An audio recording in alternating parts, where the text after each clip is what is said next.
Hello boss, mayo adlaw. Dugay na jud ko ganahan mangutana ani regarding sa imong pagka creative nga mind kanang kanus siya nag-start. Bata pa ba ka kanang like sa pag elementary, di ba mahilig man ta mag drawing kanang ingana na ba ka creative imong mind or nag-start ra siya sa katong naka experience na ka o struggle sa kinabuhi and then nakahuna-huna ka nga ma-create sa imong mind and then you wanted na mahitabo ni imong mga na-create sa imong mind. Mo lang to. Unta matubag ko nimo boss. Ang picture of creation, sa una, magtinanaw ko sa clouds, na ay mga picture sa clouds sa una nga. Siguro pa mga picture. Itong bata ko mga 7, 8, or 9, mga elementary days. Puta na tanaw.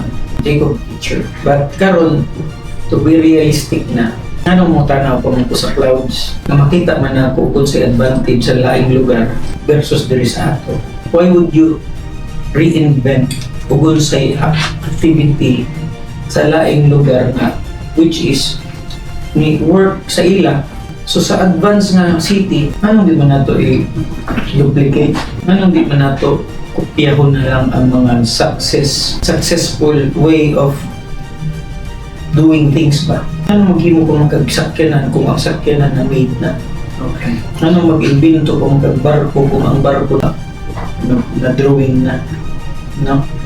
So the moment kung ni-work sa ila, ano di man work sa ato? So sa unang panahon sa bata pa ko, indot man bigod ang nagtunduganan, no? Yes. Bakit today karon gyapon? Indot gyapon ang nagtunduganan. Why would you copy ato mga butang nga wa kay kopyahanan?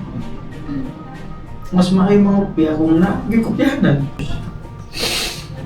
Okay, gamitan na lang, take advantage of the creation sa mga naguna nato. Yes. Do not reinvent them. Just utilize them. Okay. Understood. Thank you. Thank you sa pagtubag.